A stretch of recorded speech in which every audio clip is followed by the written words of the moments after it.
Hello everyone, this is Shalini and आपका स्वागत है हमारे चैनल मेट एजुकेशन में। इससे पहले वाले वीडियोस में हमने सीटेट 2019 दिसंबर का जो पेपर है, पेपर 1 एंड पेपर 2, उसके काफ़ी सारे क्वेश्चंस को कवर कर लिया है। पेपर 1 हमने कंप्लीट कर लिया है। पेपर 2 के अब मैथ्स के रिमेनिंग क्वेश्चंस को हम इस वीडियो में कवर करेंगे। आई होप आपको पहले वाली वीडियो समझ में आई होंगी। अगर आपको इस टाइप का और कंटेंट चाहिए सीटेट से रिलेटेड और एमसीक्यूज चाहिए या टेस्ट सीरीज चाहिए तो आप हमारी वेबसाइट metaeducation.co.in को लॉगिन कर सकते हैं। उसका लिंक हमने डिस्क्रिप्शन में सबसे पहले दे रखा है। वहाँ पर आपको फुल सीरीज और एमसीक्यूज मिल जाएंगे जो सीटेट एग्जाम से रिलेटेड हैं और आप सभी के लिए इम्पॉर्टेंट है। आज का वीडियो शुरू करते हैं। हमने 40 क्वेश्चंस पिछले वीडियो में कवर कर लिए थे। इस वीडियो में हम आगे के क्वेश्चंस को कवर करेंगे। देखते हैं क्वेश्चन नंबर 41। आपको क्या करना है, वीडियो के साथ साथ आप अपना पेपर पेन लेके बैठिए और उन क्वेश्चंस को सॉल्व कीजिए। देन हमारे आंसर से मैच करिए और हमने आपको पूरा सॉल्यूशन बताया है सभी क्वेश्चन का। अगर आपको उसमें कोई भी डाउट लगे तो आप हमें कमेंट करके पूछ सकते हैं।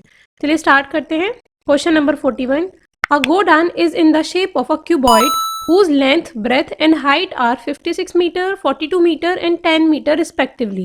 How many maximum cuboidal boxes, each measuring 2.8 meter into 2.5 meter into 70 centimeter, can be stored in the godan? एक घनाभकार गोदाम की लंबाई, चौड़ाई और ऊंचाई दे रखी है 56 मीटर, 42 मीटर और 10 मीटर।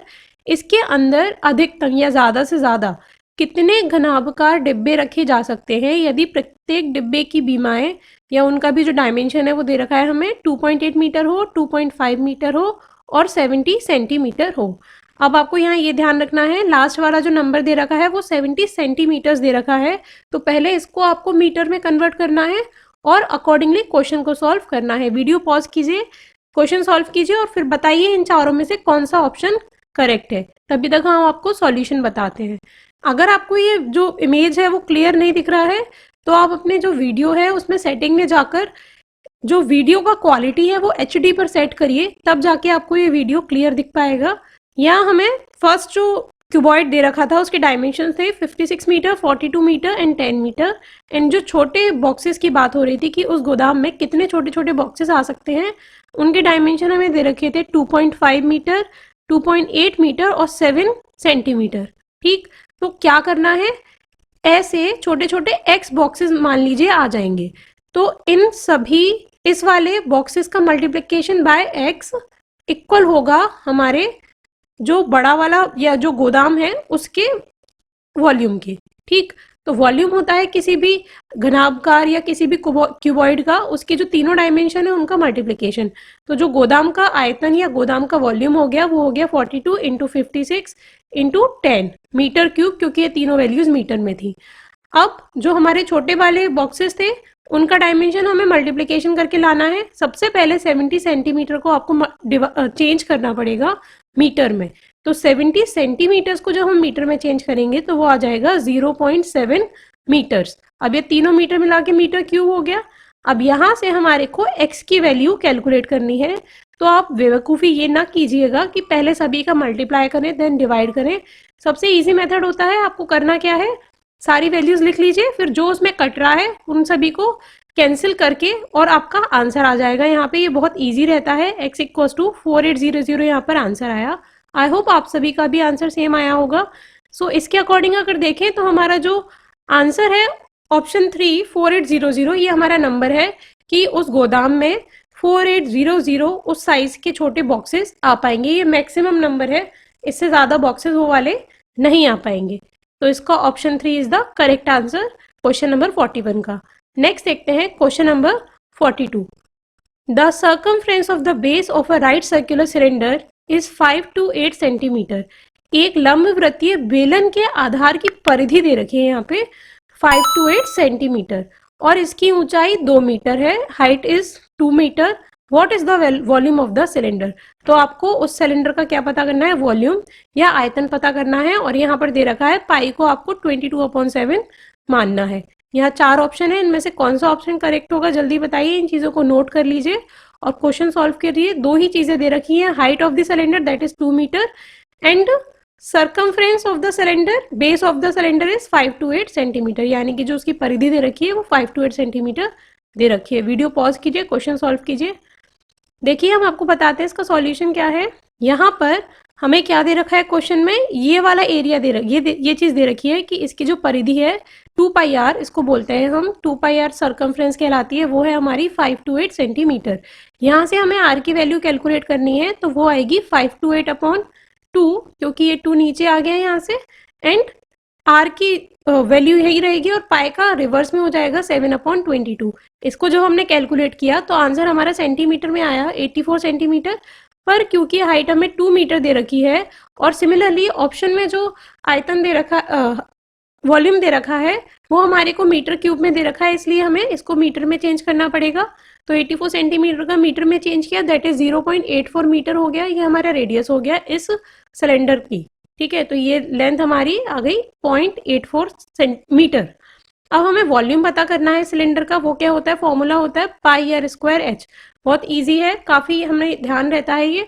पाई की वैल्यू रखा 22/7, आर स्क्वायर यानी कि 0.84 इंटू 0.84 और एच की वैल्यू रखी 2। इस पूरे को सॉल्व किया तो हमारे पास वैल्यू आई 4.4352 मीटर क्यूब। आई होप आपके भी आंसर यही आ रहा होगा। मैच करिए, कोई डाउट है तो पूछिए। देखिए जो यहाँ आंसर है वो है हमारा ऑप्शन नंबर 3, 4.4352 मीटर क्यूब। इसलिए क्वेश्चन नंबर 42 का थर्ड आंसर जो है वो करेक्ट होगा। आई होप आपको कोई डाउट नहीं होगा, कोई डाउट है तो पूछ लीजिए। नेक्स्ट देखते हैं question number 43। The area of a quadrilateral is 227.2 centimetre square. यहाँ एक क्वाड्रिलेटरल का एरिया दे रखा है जो है 227.2 centimetre square, and the length of the perpendiculars from the opposite vertices to a diagonal are 7.2 centimetre and 8.8 centimetre. और उसके सम्मुख शीर्षों से डाले गए लंबों की लंबाइयां दे रखी हैं 7.2 सेंटीमीटर एंड 8.8 सेंटीमीटर। तो अब आपको विकर्ण की लंबाई बतानी है कि उसका जो डायगोनल है उसकी लेंथ क्या होगी। यहाँ 4 ऑप्शन दे रखे हैं, इनमें से कौन सा ऑप्शन करेक्ट है वो जल्द बताइए। वीडियो पॉज कीजिए, सॉल्व कीजिए और बताइए। यहाँ हमारे को एक डायगोनल हमें पता करना है कि जो डायगोनल है ये वो क्या होगा।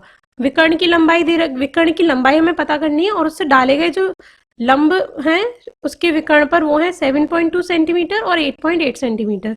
तो जो फॉर्मूला होता है एक एरिया का किसी भी जो क्वाड्रिलेटरल है उसका, वो होता है 1/2 into diagonal into sum of their heights, मतलब 1/2 उसका जो विकर्ण है उसकी लंबाई गुणा उसकी जो दोनों हाइट है सम्मुख शीर्षों से डाले गए लंब की लंबाई है उनका योग। तो वो यहाँ पर दे रखा है हमें 227.2 सेंटीमीटर स्क्वायर। अब आपको बस इनकी वैल्यू रखनी है। आपने मान लिया डायगोनल हमारा है x, अब x/2 रखा, 7.2 प्लस 8.8 करा इक्वल्स टू 227.2। x यहाँ पर हमारा रहेगा, बाकी सारी वैल्यूज राइट साइड पे आ जाएंगी। 7.2 प्लस 8.8 करा तो 16.8 हमारी वैल्यू आ गई। इन सभी को सॉल्व किया तो x की वैल्यू आ गई 28.4 सेंटीमीटर। आई होप आपका भी आंसर यही आ रहा होगा। देखिए करेक्ट आंसर है हमारा 28.4 centimetre, that is option number 2। तो 43 क्वेश्चन का जो करेक्ट आंसर है वो है ऑप्शन नंबर 2। नेक्स्ट देखते हैं question number 44। If 5(3x + 4 - 8 6x + 7 = 9x - 8, यहाँ पर एक इक्वेशन दे रखा है कि अगर इस जो ये वैल्यू है इतनी आ रही है, then what is the value of x² - 2x + 1। तो x² - 2x + 1 का मान क्या होगा। आपको करना क्या है, पहले जो फर्स्ट इक्वेशन दे रखी है उसको सॉल्व करना है, x की वैल्यू वहां से फाइंड आउट करनी है, देन जो सेकेंड इक्वेशन दे रखी है उसमें x की वैल्यू रख के आंसर पता करना है। और बताइए इनमें से चारों में से कौन सा आंसर वो आएगा। वीडियो पॉज कीजिए और क्वेश्चन को सॉल्व कीजिए। देखिए हमें क्वेश्चन दे रखा था 5 3x + 4 - 8 6x + 7 = 9x - 8। इसको सॉल्व किया, सिंपली सॉल्व करना है। तो हमारे क्या किया, 5 × 3 15x प्लस 5 4 20 माइनस 8 × 6 48x। ये माइनस माइनस माइनस प्लस क्या हो गया माइनस, तो यहाँ 56 आ गया इक्वल्स टू 9x - 8। अब यहाँ पर सारी x की जो वैल्यूज हैं उसको सॉल्व किया राइट एंड लेफ्ट दोनों साइड में। तो 15x - 48x और ये 9x हमारा लेफ्ट साइड में जाके माइनस हो जाएगा, तो उसको मिला के जो आंसर आया वो आया -42x। राइट साइड में जो वैल्यूज हैं, मतलब जो बिना x की वैल्यूज हैं उनको एक साथ में सॉल्व कर लिया, वो होगा हमारा 56 - 8 - 20। तो आंसर आया हमारे पास 28। इन सभी को सॉल्व करा तो x इक्वल्स टू माइनस का 28/42, जिसको सॉल्व करने पर हमारे पास वैल्यू आई x की -2/3। अब आपको क्या करना है, क्वेश्चन दे रखा था x² माइनस 2x प्लस 1, वहां पर x की वैल्यू रखिए और सॉल्व करिए। -2/3 स्क्वायर -2 इंटू -2/3 प्लस 1, -2/3 का स्क्वायर किया 4/9 आया, माइनस माइनस प्लस हो गया और 2 इंटू 2 4/3 प्लस 1 हो गया। इन सभी का एलसीएम लेके सॉल्व किया आगे, तो हमारे पास जो आंसर आया वो आया 25/9। आई होप आपका भी आंसर सेम आ रहा होगा। सो इसके अकॉर्डिंग जो ऑप्शन नंबर 4 है 25/9 क्वेश्चन नंबर 44 का, वो हमारा करेक्ट आंसर होगा। चलिए नेक्स्ट देखते हैं question number 45। What is the value of A into A plus B square plus C plus B square A square plus B square plus C square minus C into A plus B whole square A plus B square when a equals to 1, b equals to -3 and c equals to -2। Simple question दे रखा है, यहाँ पर एक equation दे रखी है और आपको a, b और c की वैल्यूज बता रखी हैं। तो इस पूरी इक्वेशन की वैल्यू क्या होगी वो फाइंड आउट करनी है। बस एक्यूरेसी और स्पीड का मामला है इसमें, बाकी कुछ नहीं है। बहुत इजी क्वेश्चन है, जल्दी से सॉल्व कीजिए इसको। देखिए क्या करना है, आपको a की जगह 1 वैल्यू रखना है, b की जगह -3 और c की जगह -2। ये सिंपल सॉल्यूशन करना है और आंसर आपके पास आ जाएगा 154। आई होप आपका भी यही आंसर आ रहा होगा। बहुत इजी सॉल्यूशन है, इसमें कोई डाउट नहीं है। अगर फिर भी आपको कोई डाउट है आप कमेंट करके पूछ सकते हैं और हम आपके उस डाउट को क्लियर करने का पूरा ट्राई करेंगे। इस सॉल्यूशन को देखिए और अपने आंसर से मैच कीजिए। सो इसके अकॉर्डिंग देखा जाए तो क्वेश्चन नंबर 45 का जो करेक्ट आंसर होगा वो होगा हमारा option number 2, that is 154। I hope आपका भी सेम आंसर आ रहा होगा। नेक्स्ट देखते हैं question number 46। The expression x minus y into x square plus xy plus y square plus xy into x square minus xy plus y square minus x plus y into x square minus y square is equals to, ये जो पूरी equation दे रखी है, जो expression दे रखा है, वो इन चारों में से किसके बराबर है आपको ये बताना है। वीडियो पॉज कीजिए, इसमें फॉर्मूले पुट होंगे जो X square X cube minus Y cube and X cube plus Y cube के जो फॉर्मूलेज होते हैं वो यहाँ लगेंगे, तब जाके आपका आंसर आ जाएगा। चलिए देखते हैं सॉल्यूशन क्या होगा इसका। यहाँ देखिए ये इक्वेशन आपको दे रखा था, तो जो फर्स्ट पोर्शन है वो हमारा सीधे सीधे फॉर्मूला बनता है x cube minus Y cube का। ठीक है, ये कैसे याद रखेंगे, जब यहाँ x cube minus Y cube आ रहा है तो उसके फर्स्ट पोर्शन में एक्स माइनस वाई रहता है और बाकी जो सेकंड पोर्शन रहता है, सेकंड जो फैक्टर रहता है उसमें सभी प्लस में रहते हैं। ठीक, दूसरा फॉर्मूला है हमारा ये X plus Y X square minus X Y plus Y square, जो कि है X cube plus Y cube का। ये कैसे याद रखेंगे, जैसे यहाँ प्लस आ रहा है उसके फर्स्ट फैक्टर में प्लस रहता है, बाकी दूसरे फैक्टर का जो सेकंड पोर्शन होता है यानी कि एक्स वाई वो माइनस में रहता है। ये सिंपल तरीका है इसको याद करने का। ठीक, लास्ट वाला जो चीज था, जो लास्ट वाला टर्म था, वो हमने ऐसा का ऐसा लिख दिया। अब क्या करेंगे, इसको सॉल्व करा, X cube minus Y cube plus X cube plus Y cube minus X plus Y into X square minus Y square. इस टर्म को आपको यहाँ पर खोलना पड़ेगा, जो कि आपके पास आ गया माइनस का X cube plus X Y square minus X square Y plus Y cube. इसमें वैल्यूज कट हो जाएंगी, वाई क्यूब से आपका वाई क्यूब कैंसिल हो गया, एक्स क्यूब से माइनस का एक्स क्यूब कैंसिल हो गया। अब ये रिमेनिंग पोर्शन रहा, तो आपने एक्स क्यूब ऐसा का ऐसा लिख लिया एंड प्लस वाई क्यूब ऐसा का ऐसा लिख लिया। अब ये जो दोनों टर्म्स थे उसमें से एक्स वाई कॉमन लिया, फर्स्ट टर्म में y कॉमन रह गया, सेकंड टर्म में माइनस का x कॉमन रह गया। इसके अकॉर्डिंग जो क्वेश्चन में हमारा ऑप्शन है वो है option number 3, that is X cube plus Y cube plus X Y minus Y minus X. यही हमारा आंसर आ रहा था। So third option is the correct answer of question number 46। I hope आपको कोई डाउट नहीं होगा। अब अगर कोई डाउट है तो आप कमेंट करके पूछ सकते हैं। नेक्स्ट देखते हैं question number 47। What is the mean of the median, mode and range for the data given below. निम्न आंकड़ों के लिए माध्यक, बहुलक और परिसर का माध्य क्या है। यहाँ आपको कुछ नंबर्स दे रखे हैं, 17 नंबर्स हैं ये। इसका सबसे पहले आपको क्या कैलकुलेट करना है, मीडियन बताना है, मोड बताना है एंड रेंज बताना है कि रेंज ये तीनों की क्या आ रही है। फिर उन तीनों वैल्यूज का आपको क्या पता करना है, मीन पता करना है। आई होप आपको समझ में आ रहा होगा क्या करना है। मीडियन निकालिए, मोड निकालिए, रेंज निकालिए, देन उस वैल्यूज का मीन निकालिए। चलिए सॉल्यूशन देखते हैं इसका क्या होगा। देखिए सबसे पहले आपको करना क्या है, जितने भी नंबर्स दे रखे हैं उनको अरेंज करना है किसी भी ऑर्डर में, या तो डिसेंडिंग या असेंडिंग। यहाँ पर हमने इनको असेंडिंग ऑर्डर में यानी कि बढ़ते हुए क्रम में अरेंज कर दिया। देन मीन का कोई यहाँ पर नीड नहीं है, हमने पर कैलकुलेट कर लिया था। आपको सबसे पहले क्या कैलकुलेट करना है, मीडियन। तो मीडियन इसका कैसे निकालेंगे, मीडियन क्या वैल्यू होती है, जो मिडिल टर्म होता है पूरे, अगर हमने अरेंज कर लिया है तो इस केस में जो मिडिल टर्म आ रहा है यानी कि 17 नंबर्स हैं, तो पहला 17 का हाफ करिए कितना होगा, 17 का आपका हाफ होगा 7, या फिर ऐसे करके भी निकाल सकते हैं, जब ऑड नंबर्स होते हैं तो 17 + 1/2, तो उसके अकॉर्डिंग देखें तो 18/2 दैट इज 9th टर्म। ठीक, तो 1 2 3 4 5 6 7 8 और 9th टर्म, तो वो हमारा 24 हो गया। ठीक, ये हमारा फॉर्मूला रहता है। अगर फॉर्मूला भी आपको याद नहीं रहे तो आपको करना क्या है, जितने भी नंबर दे रखे हैं उनका सबसे बीच में जो टर्म आ रहा हो वो आपका मिडिल टर्म कहलाता है, वही आपका मीडियन है। तो मीडियन यहाँ पर आ गया हमारा 24। मोड क्या होता है, जिसकी फ्रीक्वेंसी सबसे ज्यादा होती है। तो इस पूरे नंबर्स में जो सबसे ज्यादा टाइम आ रहा है वो आ रहा है 25, 3 टाइम्स आ रहा है, बाकी सारे 1 या 2 बार आ रहे हैं। जैसे 11 आ रहा है 2 टाइम्स, 30 आ रहा है 2 टाइम्स, बट 25 ऐसा नंबर है जो 3 टाइम्स आ रहा है, इसलिए इसका मोड हो गया आपका 25। अब रेंज निकालनी थी, तो रेंज क्या होती है, मैक्सिमम जो वैल्यू है पूरे सीरीज में माइनस मिनिमम वैल्यू। तो मैक्सिमम नंबर आपका आ रहा है यहाँ पे 50 एंड मिनिमम नंबर आ रहा है आपका 0, तो इसके अकॉर्डिंग रेंज आपकी हो गई 50। अब यहाँ पे आपको क्या करना है, आप मीन कैलकुलेट करना है रेंज, मीडियन और मोड का। तो रेंज थी आपकी 50, मीन था मीडियन था 24, मोड था 25, इन तीनों को ऐड करना है डिवाइडेड बाय 3। मीन तो ऐसे निकालते हैं, जितने भी नंबर हुए उन सभी को ऐड किया डिवाइडेड बाय जितने भी नंबर्स थे उनका काउंट। तो यहाँ पर 3 नंबर थे, रेंज, मीडियन एंड मोड, तो उनका ऐड करके आ गया 99, और 3 नंबर थे तो डिवाइडेड बाय 3, आंसर आ गया 33। आई होप आपका भी आंसर सेम आ रहा होगा। चलिए देखते हैं, 33 इसका है थर्ड ऑप्शन। तो 47 जो क्वेश्चन है उसका third option is the correct answer. I hope आप लोग के सेम आंसर्स आ रहे होंगे, कोई डाउट है तो आप पूछ सकते हैं।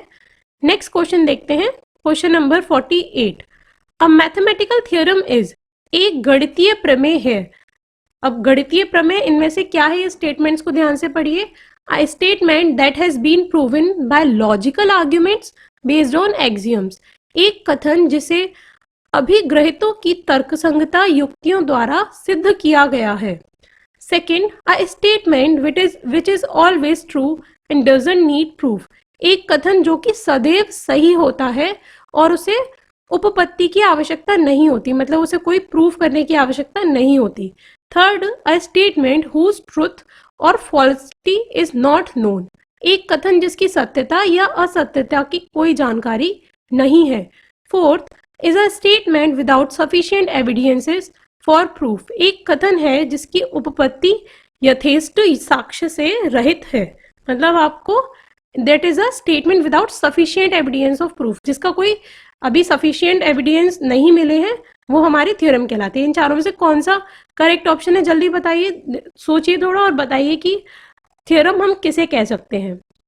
Yes, the correct answer is first one, a statement that has been proven by logical arguments based on axioms, एक कथन जिसे अभिग्रहितों की तर्क संगता द्वारा सिद्ध किया जा सकता है या किया गया है, मतलब पहले भी उसे सिद्ध किया गया है और बाद में भी आप उसे ट्रू या जो प्रूफ है वो दोबारा से उसको कर सकते हैं, तो वो हमारी क्या कहलाती हैं, थ्योरम कहलाती हैं। आई होप आपको इसमें कोई डाउट नहीं लगा होगा। नेक्स्ट देखते हैं question number 49। Things which are equal to the same thing are equal to one another. This axiom, which is basis to arithmetic and algebra, is given by, वस्तुएं जो एक समान वस्तु के बराबर है वे एक दूसरे के बराबर होंगी। ये थोड़ा सुनने में अजीब लग रहा है कि जो बराबर है वो तो बराबर ही होती है, पर ये हमारी एक एक्सियम कहलाती है। यह अभिग्रहिता जो अंक गणित व बीज गणित का आधार है दिया है, किसने दिया है, first Euclid, second Pythagoras, third Descartes, fourth Euler. इनमें से किसने ये थ्योरम दी थी, जल्दी से बताइए। ये the correct answer is option number 1, Euclid. Euclid ने ये थ्योरम दिया था कि जो चीजें हैं, जो चीजें बराबर हैं वो एक दूसरे के बराबर ही हैं। Things which are equal to the same thing are equal to one another. ठीक, आई होप आपको समझ में आ रहा होगा। नेक्स्ट देखते हैं question number 50, which of the following can be used as assessment strategy to encourage interdisciplinary in mathematics. गणित में अंतःविषयकता को प्रोत्साहित करने के लिए निम्नलिखित में से किसे आकलन योजना के रूप में उपयोग किया जा सकता है। मेथड आपको क्या यूज करना है, असेसमेंट स्ट्रेटजी के रूप में यूज करना है, और पर्पस क्या है आपको, आपका इंटरडिसिप्लिनरी को बढ़ाना या अंतःविषयकता को मैथ में बढ़ावा देना। फर्स्ट है projects, second field trips, third anecdotal records, fourth olympiad. परियोजना, क्षेत्र भ्रमण, वर्णन अभिलेख या ओलंपियाड। अब ए बी सी डी ये 4 ऑप्शन दे रखे हैं, इनमें से कौन सा कोड सही है, मतलब ए और बी सही है, ए और सी सही है, बी और सी सही है, या सी और डी सही है। जल्दी से बताइए क्या सही होगा इसका answer. Yes, the correct answer is option number 1, that is A and B. A and B कैसे सही है, देखिए प्रोजेक्ट्स आप दे सकते हैं, वो इंटरडिसिप्लिनरी को बढ़ा सकते हैं। कैसे, आपने अगर सिमेट्री का कोई एग्जांपल बता रहे हैं तो आप डिफरेंट जो मॉन्यूमेंट्स हैं उनमें से बता सकते हैं कि जो मॉन्यूमेंट्स हैं उनमें बताइए कि कौन सा ऐसा एग्जांपल है जो सिमेट्री का सबसे अच्छा एग्जांपल है, या जहाँ सिमेट्री बहुत अच्छे से शो होती है। या अगर आप कुछ ज्योमेट्रिक फिगर्स के बारे में बता रहे हैं तो किसी और दूसरा आर्ट का एग्जांपल ले सकते हैं, जहाँ पे आप आर्ट को ज्योमेट्री के साथ कनेक्ट कर रहे हैं, तो ये आप प्रोजेक्ट दे सकते हैं। फील्ड ट्रिप्स में जैसे अभी मॉन्यूमेंट्स का बताया, तो डिफरेंट डिफरेंट फील्ड ट्रिप्स करवा सकते हैं। जैसे अगर कोई मॉन्यूमेंट हमने बच्चों को घुमाया है तो वहाँ हम उनसे पूछ सकते हैं, यहाँ बताइए आपको जो भी यहाँ पे जो डिजाइन बने हुए हैं उनमें कौन सा मैथ्स का एग्जाम्पल आपको शो हो रहा है, या कौन सा मैथ्स का कॉन्सेप्ट आपको ज़्यादा दिखाई दे रहा है। अगर सिमेट्री दिख रहा है तो सिमेट्री में क्या क्या चीज़ें आपको यहाँ दिख रही है, इस टाइप के हम उन्हें कॉन्सेप्ट समझा सकते हैं इस मेथड्स के थ्रू। ठीक है, और ये एक असेसमेंट का भी तरीका हम यूज़ कर सकते हैं, वहीं पर उनका असेसमेंट करके। आई होप आपको समझ में आया होगा। तो इसलिए जो बेस्ट इसका आंसर है वो है हमारा A and B, that is projects and field trips. Olympiad and anecdotal records वो स्पेसिफिक हो जाते हैं। ओलंपियाड हमारा केवल मैथ स्पेसिफिक रहेगा, वो इंटरडिसिप्लिनरी को बढ़ावा नहीं देगा। और वर्णन अभिलेख भी हमारा केवल इंटरडिसिप्लिनरी को बढ़ावा नहीं देगा, वो भी स्पेसिफिक रहेगा। इसलिए इसका जो फर्स्ट ऑप्शन है ए एंड बी, वो that is the best option. I hope आपको आज का वीडियो समझ में आया होगा। अगर आपकी कोई भी डाउट है तो आप हमें कमेंट करके पूछ सकते हैं, और अगर आपको ऐसे ही और वीडियो चाहिए उसके लिए आपको इस वीडियो को लाइक करना होगा अगर अच्छा लगा है देन, और अगर आपके फ्रेंड्स को इसकी ज़रूरत है देन उन्हें शेयर कीजिए। If you are new on our channel then please subscribe our channel. Thank you and have a nice day.